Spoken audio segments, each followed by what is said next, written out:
Hello, dear learners of class 8. Today I am back here with your book, chapter number 8, Explanation. This chapter is Cell, the structural and the functional unit of life. ठीक है, अब यहाँ पर जो हम बात करने वाले हैं, पहली बात तो यह है कि इस चैप्टर को हम करेंगे डीप में डिस्कस. देन ये जो चैप्टर है ये है आपके बायोलॉजी का चैप्टर. ठीक है, और बहुत इम्पॉर्टेंट चैप्टर है क्योंकि ये NCERT क्लास 9th में चैप्टर 5 है. ठीक है, इतनी बात आ गई समझ में. तो इस चैप्टर में आपको बेसिक्स देखने मिलेंगे सेल के. तो आपको ये चैप्टर बहुत अच्छे से समझना है ताकि आपको हायर क्लासेस में ये चैप्टर और इजी लगे. इस चैप्टर में हम पढ़ने वाले हैं सेल, सेल की हिस्ट्री, सेल का discovery, cell theory, cell organelle और सेल डिवीजन के बारे में. अब यहाँ पर देखिए गेट रेडी एक्सरसाइज है. ऑलरेडी एक्सरसाइज वीडियो मैंने बना के अपलोड कर चुकी हूँ बेटा. अगर आपको एक्सरसाइज चाहिए किसी भी चैप्टर की तो आप एक्सरसाइज वीडियो को एक बार देख लीजिए, आपको एक्सरसाइज मिल जाएगी. इसी के साथ और भी बहुत सारे चैप्टर्स अपलोडेड हैं, अगर आपने नहीं देखे हैं तो आप प्लीज़ देखिए. Now we will talk about the introduction of the chapter. So, as you people have studied that in chemistry we have studied about the atom. किसके बारे में पढ़ा हुआ है? एटम के बारे में. सारे मैटर जितनी भी चीज़ें हैं वो किसकी बनी हुई है? एटम की. ठीक है, इसी तरीके से जब हम बायोलॉजी की बात करते हैं तो जो भी लिविंग ऑर्गेनिज्म है, जितने भी लिविंग ऑर्गेनिज्म है वो सब किसके बने हुए हैं? सेल के. और सेल क्या है? It is the smallest structural and functional unit of life. ठीक है, सेल क्या है? सबसे छोटी और फंक्शनल और स्ट्रक्चरल यूनिट है लाइफ की. क्यों? क्योंकि ये स्ट्रक्चर प्रोवाइड करती है इसलिए स्ट्रक्चरल यूनिट बोला गया. फंक्शनल इसलिए क्योंकि जितने भी आपके वाइटल फंक्शंस हैं वो सारे सेल परफॉर्म करने की कैपेबिलिटी रखती है. जो सेल है उसको बोला जाता है building block of the body. आपने देखा होगा कि कोई मेंशन जो है वो बिल्डिंग या फिर ब्लॉक्स या ब्रिक्स को रख करके किस तरीके से एक वॉल का कंस्ट्रक्शन करता है. इसी तरीके से हमारी जो बॉडी है उसमें भी सेल बिल्डिंग ब्लॉक के जैसे फंक्शन करती है. ठीक है, हमारी जो बॉडी है, human body consist of trillion of cells. कितनी सेल्स? Trillion of cells. अब ये जो सेल्स हैं ये डिफरेंट हैं. ठीक है, और डिफरेंट सेल्स जो हैं उनके फंक्शंस भी डिफरेंट है. फॉर एग्जाम्पल अगर नर्व सेल है, किसकी बात कर रही हूँ मैं यहाँ? नर्व सेल है तो उसका फंक्शन क्या है? सिग्नल को ट्रांसमिट करना. ठीक है, इसी तरीके से बहुत सारी सेल्स हैं, उन सारी सेल्स के फंक्शन अलग अलग हैं. अब जब ये जो सेल्स हैं, different cell group themselves together to perform different function in the body. और इसी तरीके से डिफरेंट टाइप्स की जो सेल्स होती हैं वो एक ग्रुप बना लेती हैं और डिफरेंट फंक्शंस को परफॉर्म करने की कैपेबिलिटी रखती हैं. अब यहाँ पर हम पढ़ेंगे डिस्कवरी ऑफ सेल. सेल की डिस्कवरी कैसे हुई और किसने की. इसके लिए आपको एक नाम याद रखना है. ये अंकल को देखिए, ये हैं रॉबर्ट हुक. ये कौन है? Robert Hooke. अब इन्होंने क्या किया? इन्होंने ईयर 1665 में सबसे पहले डिस्कवर किया था सेल. ठीक है, किसने डिस्कवर किया? रॉबर्ट हुक ने. इन्होंने खुद का डिज़ाइन, कैसा? सेल्फ डिज़ाइंड माइक्रोस्कोप था, उसमें कॉर्क सेल को ऑब्जर्व किया. किसको? बॉटल कॉर्क को ऑब्जर्व किया और उन्होंने क्रूड माइक्रोस्कोप के अंदर इसको ऑब्जर्व किया. ये जो माइक्रोस्कोप था इन्होंने खुद कंस्ट्रक्ट किया हुआ था. जब इन्होंने इसको ऑब्जर्व किया तो इनको दिखे हेक्सागोनल शेप के चैम्बर्स. इन्होंने जो सेल देखे वो किस शेप के थे? हेक्सागोनल, यानी कि इस शेप के सेल्स देखने को मिले. रॉबर्ट हुक अंकल को इस टाइप के सेल्स देखने को मिले। अब जब इन्होंने ये सेल्स देखे तो इनको ये किस तरीके से दिखे, बिल्कुल हनी कोम के स्ट्रक्चर के जैसे। तो इन्होंने ये नोटिस किया कि हर एक चैम्बर एक दूसरे से अलग है और इनमें वॉल है या पार्टीशन है, इसलिए इन्होंने इसको बोल दिया सेल। ठीक है, एक चैम्बर को इन्होंने सेल बोला। He thought the name cell because it remind of the wall compartment in which the monk live. उन्होंने ये सेल नाम इसलिए रख दिया क्योंकि उनके दिमाग में वॉल के कंपार्टमेंट्स आए जिसमें मॉन्क्स रहते थे। उन्होंने ये सोच के उसका नाम सेल रख दिया। अब जो सेल वर्ड है उसको डिराइव किया गया है लैटिन वर्ड जो कि है सेला।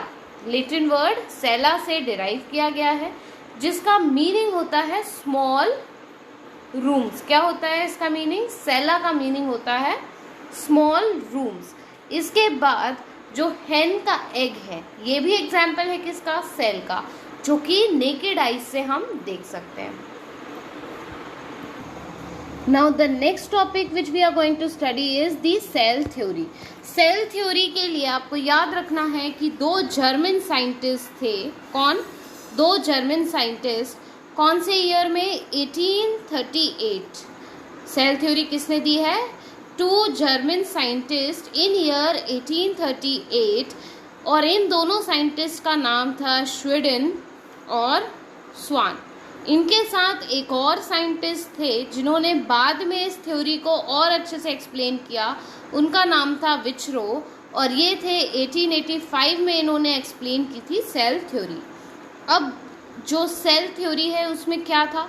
सेल थ्योरी में थे कुछ पोस्टुलेट्स, यानी कि कुछ ऐसे पॉइंट्स जो डिस्क्राइब करते थे सेल को कि सेल क्या किस तरीके से है। ठीक है, तो दो साइंटिस्ट के नाम आपको पता हो गए, श्वेडेन एंड स्वान। इन्होंने सेल थ्योरी दी थी। लेटर ऑन इसको एक्सप्लेन किया गया था विचरो से।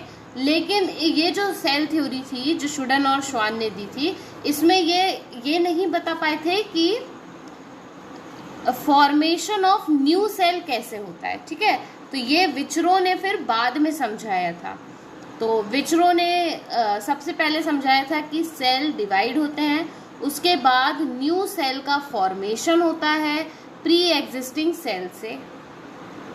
फिर इसके बाद उन्होंने इसको मॉडिफाई किया सेल थ्योरी को, जो कि श्वेडेन और स्वान ने दी थी। उस सेल थ्योरी को मॉडिफाई किया किसने? विचरो ने। अब हम पढ़ेंगे postulates of the cell theory. तो सेल थ्योरी के कुछ पोस्टुलेट्स जो यहाँ दिए हुए हैं वो हम देखते हैं। तो पहला पोस्टुलेट है कि जितने भी लिविंग ऑर्गेनिज्म हैं वो सब किसके बने हुए हैं? सेल के बने हुए हैं। इसी के साथ साथ all cell arise from the pre existing cell, और जितनी भी सेल्स हैं वो प्री एग्जिस्टिंग सेल से बनी हुई हैं। देन नेक्स्ट पॉइंट जो था इस सेल थ्योरी का वो ये था कि बेसिक स्ट्रक्चरल और फंक्शनल यूनिट जो है वो सेल है। Similarly each other they are, मतलब similar, cells are similar to each other but they are not identical. Similar है पर आइडेंटिकल नहीं है। नेक्स्ट पोस्टुलेट है the structure of cell is determined by the organisation of cell in the body of the living organism. Structure जो है वो determine करता है कि ऑर्गेनिज्म का ऑर्गेनाइजेशन कैसा है। Then next point was the function of the organism depend on the way cell work in the body. किसी भी ऑर्गेनिज्म का जो फंक्शन है वो डिपेंड करता है कि उसकी बॉडी में जो सेल है वो किस तरीके से फंक्शन कर रहे हैं। नेक्स्ट हमारे पास है टॉपिक जो कि है characteristics and variety of cell. बहुत सारी वेराइटी ऑफ सेल है, डिफरेंट टाइप्स की सेल है, डिफरेंट नंबर की सेल्स हैं, डिफरेंट शेप, डिफरेंट साइज। तो बहुत सारी वेराइटीज़ हमारे पास सेल्स की हैं और उसके हिसाब से उनकी कैरेक्टरिस्टिक्स भी अलग अलग हैं। तो आप सभी को पता है कि सारे जो ऑर्गेनिज्म हैं वो सब बने हुए हैं सेल के, और बहुत डिफरेंट टाइप्स की जो सेल्स हैं वो प्रेजेंट होती है डिफरेंट लिविंग ऑर्गेनिजम्स में। जो सेल है वो वेरी करती है शेप और साइज में। इसी के साथ साथ कुछ ऑर्गेनिज्म बहुत स्मॉल होते हैं साइज में, कुछ बहुत बड़े होते हैं। फिर डिफरेंट काइंड की जो सेल्स हैं वो एग्जिस्ट करती हैं in the variety of shape and size. तो पहले यहाँ पर हमको पढ़ना है कि नंबर ऑफ सेल पे जो क्लासिफिकेशन है वो नंबर ऑफ सेल के हिसाब से किस तरीके से किया गया है। तो नंबर के हिसाब से किया गया है यूनिसेलुलर और मल्टीसेलुलर। यूनि का मतलब होता है वन सेल या सिंगल सेल ऑर्गेनिज्म के लिए, और मल्टी मीन्स टू और मोर देन टू या मेनी सेल्स। ठीक है, तो सिंगल सेल के जो एग्जाम्पल है हमारे पास वो है आपका अमीबा। अगर आप देखेंगे तो यह एग्जाम्पल है किसका स्टूडेंट्स, सिंगल सेल का, यानी कि यूनिसेलुलर। और जो आपका पैरामीशियम है ये भी एग्जाम्पल है किसका, यूनिसेलुलर ऑर्गेनिज्म का। अब हम डिटेल में पढ़ेंगे मल्टी और यूनिसेलुलर ऑर्गेनिजम्स को। तो यहाँ आप देखिए unicellular and multicellular organisms.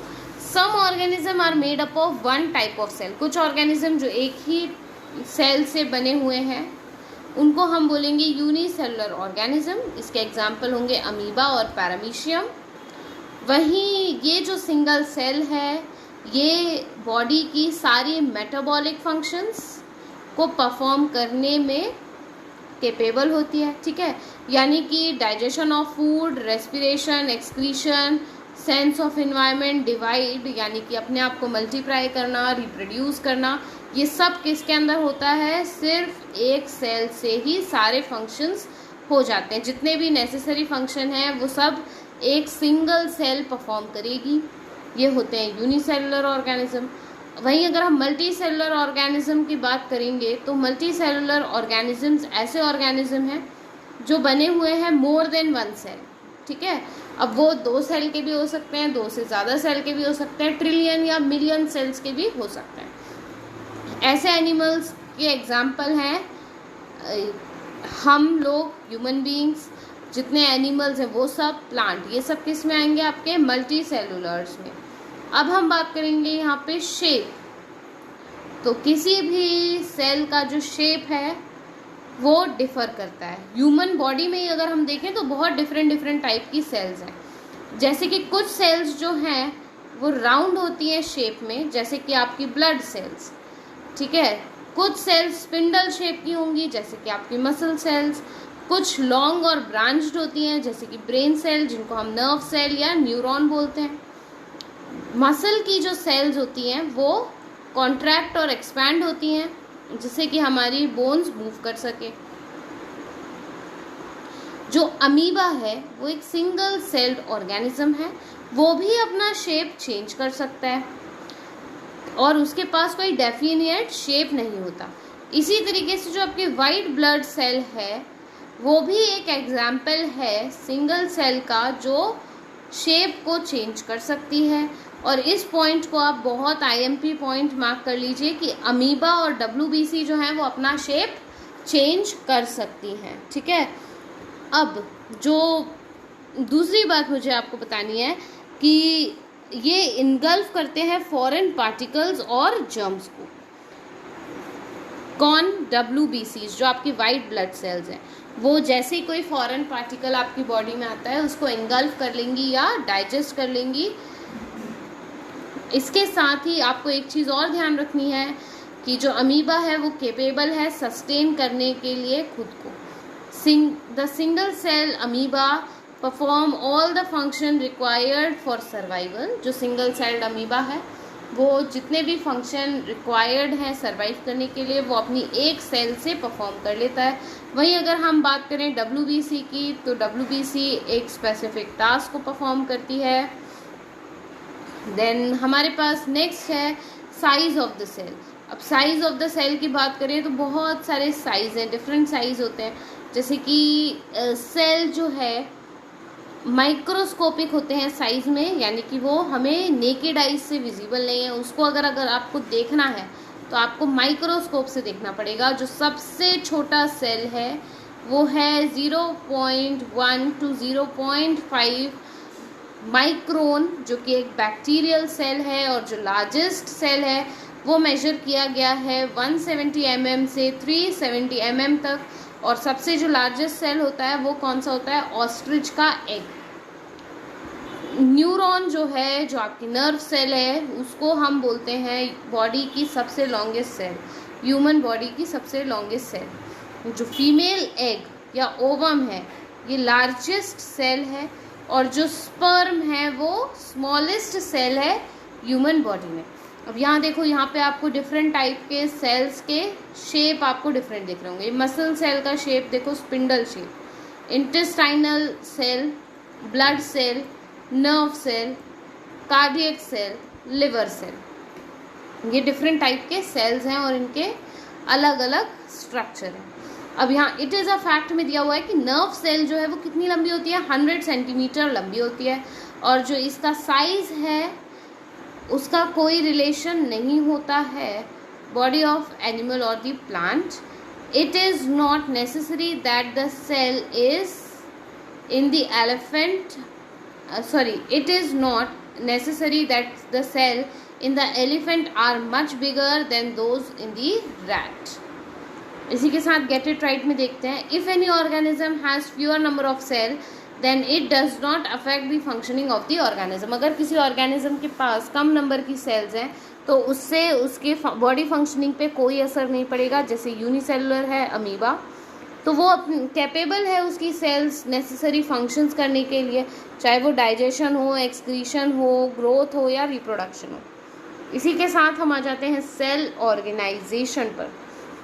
तो सेल का जो ऑर्गेनाइजेशन है वो एक बहुत अच्छा ऑर्गेनाइजेशन है। जो सेल्स हैं उनसे बनते हैं टिश्यूज़, टिश्यू से बनते हैं आपके ऑर्गन्स, ऑर्गन से बनता है पूरा ऑर्गन सिस्टम, और ऑर्गन सिस्टम बनने के बाद बनता है आपका ऑर्गेनिज्म। अब इस टॉपिक को मैं आपको डिटेल में इस चैप्टर के पार्ट 2 वीडियो में एक्सप्लेन करूँगी। यहाँ पर मैं इस चैप्टर का पार्ट 1 का जो वीडियो है उसको एंड अप कर रही हूँ। If you have any doubt, you can mention your doubts in comment section. Thank you, dear learners. Stay connected to ScienceWise.